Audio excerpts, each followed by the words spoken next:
En arrivant hier après-midi au Sables d'Olonne, François Gabard mérite bien le titre d'homme de tous les superlatifs. À 29 ans, le Charentais devient le plus jeune skipper à gagner le Vendée Globe.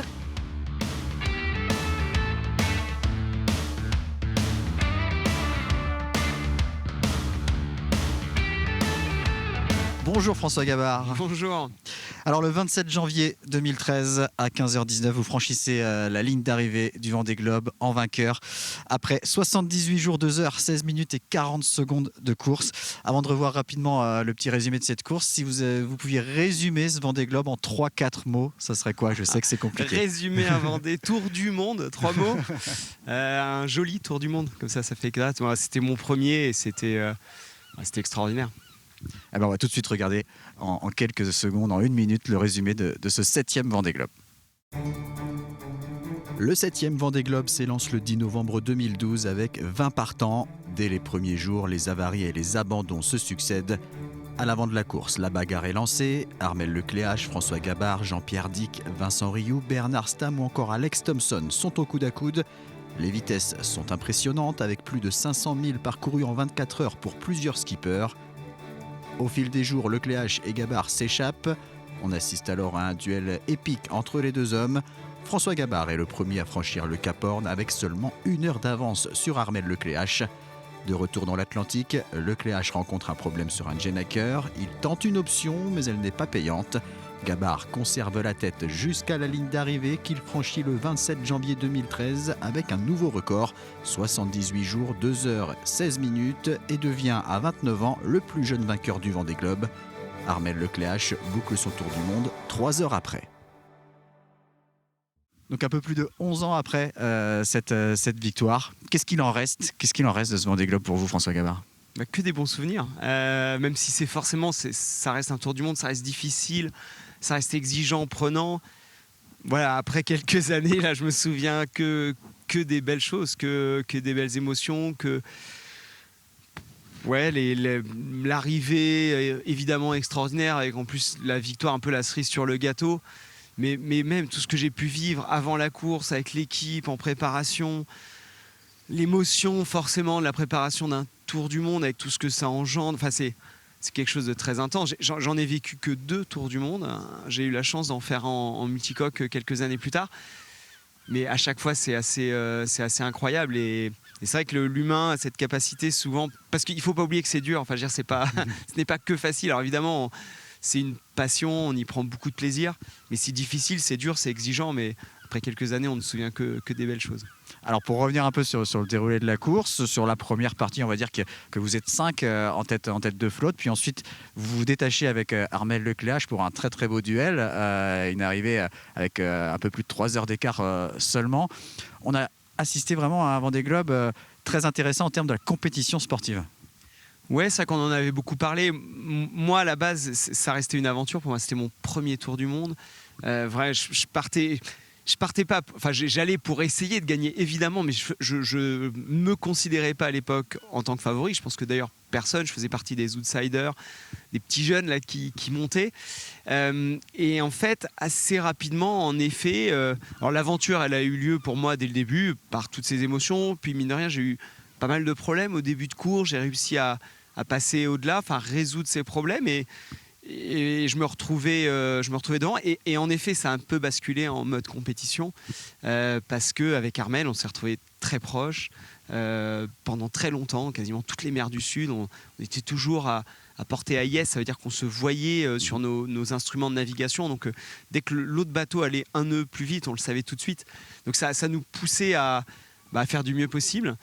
Et oui, et c'était une compétition, et c'était une magnifique compétition, parce que quand on est marin, faire un tour du monde, c'est quand même une chance. Enfin, pour moi, c'était vraiment le Graal. Et avoir la chance de le vivre avec un excellent marin, une excellente team en face de moi, dans un contexte de compétition qu'on essaierait de l'organiser, on n'y arriverait pas. C'était assez fabuleux. Et c'est vrai que cette bascule, enfin ce mélange, parce que c'est vrai que je pense que l'aventure était toujours là, mais il y avait la compétition qui venait se rajouter, mettre un peu de piment dans cette aventure, et à la fin, ça fait une course qui était superbe. Est-ce qu'on peut parler d'une course quasi parfaite, que ce soit justement dans votre capacité à résoudre les problèmes que vous avez rencontrés, au choix que vous avez pu faire de trajectoire, avec cette victoire au bout, la part de chance forcément qu'il faut, est-ce qu'on peut dire ça? Non, parfaite, la perfection, ça n'existe pas, ça existe encore moins en bateau. On essaye, évidemment, on tend vers ça, on essaye de faire du mieux possible, mais on a des problèmes, on fait des erreurs tous les jours. L'enjeu de la course au large d'une manière assez globale, et peut-être qui est encore plus frappant sur un Vendée Globe, c'est essayer de gérer des problèmes un peu en permanence. Donc on fait des erreurs, on essaie de ne pas les faire deux fois, on essaie de s'adapter en permanence. Donc forcément on fait des erreurs, c'est pas grave, l'essentiel c'est de pas les refaire trop souvent. Et voilà, il faut avoir un peu de chance. Donc on peut faire une course qu'on pourrait considérer comme parfaite, mais si on n'a pas de réussite, et ben des fois on n'a pas cette petite étoile, ce petit quelque chose qui fait qu'on arrive premier. Donc ouais, j'ai eu de la chance, j'ai bien navigué, je suis très fier de ce que j'ai fait, même si j'ai fait des erreurs. Voilà, j'ai pris des bonnes décisions, des bonnes options à d'autres moments. Même en amont de la course avec l'équipe, on avait fait un super boulot. Le bateau était, je pense que l'IMOCA Massif à l'époque était probablement un des plus rapides, si ce n'est le bateau le plus rapide. Donc j'avais cette chance de pouvoir m'appuyer sur un bateau qui allait vite. Mais oui, je crois que dans le parcours d'une manière générale, dans la préparation de ce Tour du Monde, dans la façon dont ça s'est déroulé, en tout cas j'en suis très fier. On en est tous très fiers avec l'équipe et il n'y a pas de regret, en tout cas, ça c'est une évidence. Je vais citer 4 lettres qui vont forcément tilter pour vous. MDTK, cette fameuse voile magique, voilà, aussi secrète. MD, c'est pour Michel Desjoyaux, que vous avez utilisé sur ce Tour du Monde. En quoi elle a vraiment été importante, cette voile? C'est vrai qu'on avait des combinaisons de voiles. À l'époque, on commençait à être limité en nombre de voiles. Je crois que ça l'est encore plus aujourd'hui. Et donc voilà, il y a forcément des options. Et ce que je disais, avec l'équipe, donc à l'époque, avec mon équipe, avec Michel Desjoyaux, avec toute l'équipe de Mer Agitée, on essayait de prendre l'expérience et les bonnes idées qu'ils avaient eues dans l'édition précédente. Et donc lui, à l'époque, alors c'était encore un peu différent, il avait eu ce qu'on appelle des J2, il avait 2 qu'il avait affalés. Donc nous, c'était un peu une inspiration de cette approche qu'ils avaient eue en faisant une voile qui était encore un peu différente. Et c'était une voile qui servait dans le gros temps dans les mers du Sud. Et en effet, dans certaines conditions, c'était vraiment plus facile. Alors il se trouve que j'ai eu des problèmes techniques avec le hook de cette voile, donc malheureusement, je n'ai pas pu l'utiliser autant que ce que j'aurais aimé. Mais oui, j'avais un petit avantage. On avait quand même parié sur le sud, sur les conditions de mer forte. Armel, lui, avait un code zéro que moi, j'avais pas. Donc, dans des conditions de vent plus faibles, il était peut-être plus rapide. Mais c'est vrai que on va dire que j'étais en confiance avec cette voile dans les mers du Sud. Alors justement, enchaînons avec Michel Desjoyaux, personne forcément très très importante dans votre carrière, dans ce Vendée Globe en particulier. On se rappelle bien sûr. Dans le Vendée Globe d'une manière générale. Voilà. Mais pour vous peut-être aussi un peu plus. On se rappelle de cette image magnifique quand il vous rejoint sur votre bateau après le passage de la ligne lors de la remontée du Chenal. Qu'est-ce qu'il représente pour vous, il représente beaucoup parce qu'évidemment, il m'a accompagné. Une partie de cette victoire lui est due à toute l'équipe qui est autour de lui, qui avait autour de moi à cette époque. Et voilà, Michel, il m'a vraiment accompagné. J'ai eu la chance de naviguer avec lui quelques années, dans les années qui ont juste avant le Vendée Globe. Et voilà, donc il y avait sa patte, il y avait la patte de toute son équipe. Et c'est vrai que ce qu'on a essayé de faire, c'est essayer d'avoir une continuité dans toute l'expérience qui avait été acquise dans les précédentes éditions, parce qu'il avait gagné aussi également en 2000, donc il y avait vraiment une histoire, un héritage à garder. Et puis en même temps, et il le disait souvent, on peut pas. Je me disais jamais, faut faire comme Michel Desjoyaux, parce qu'il y a des choses que je ne sais pas faire, que je ne saurais jamais faire. Et donc voilà, essayer de mettre nous aussi un peu notre patte, essayer de mettre un peu notre marque de fabrique, adapter le bateau, adapter la façon de naviguer qui me correspondait bien en s'inspirant de ce qu'a fait Michel. Et on essaye aujourd'hui avec Massif, qui est encore à nouveau sur le Vendée Globe, avec Charlie Dalin, on essaye de continuer un petit peu cet héritage, on essaye d'amener un peu cette expérience en l'adaptant toujours évidemment avec là aujourd'hui Charlie Dalin sur le prochain Vendée Globe. Alors cette émission s'appelle Légende du Vendée Globe. Vous faites partie des légendes du Vendée Globe forcément en tant qu'ancien vainqueur, mais vous, quelles sont vos légendes du Vendée Globe, que ce soit en tant que les skippers ou des événements qui ont marqué cette course? Alors c'est difficile parce que forcément, et d'ailleurs on le dit souvent c'est une accumulation. Je pense que le Vendée Globe est lié à une histoire très forte parce qu'il s'est passé beaucoup de choses. depuis le début de l'histoire, chaque marin a mis un peu sa patte.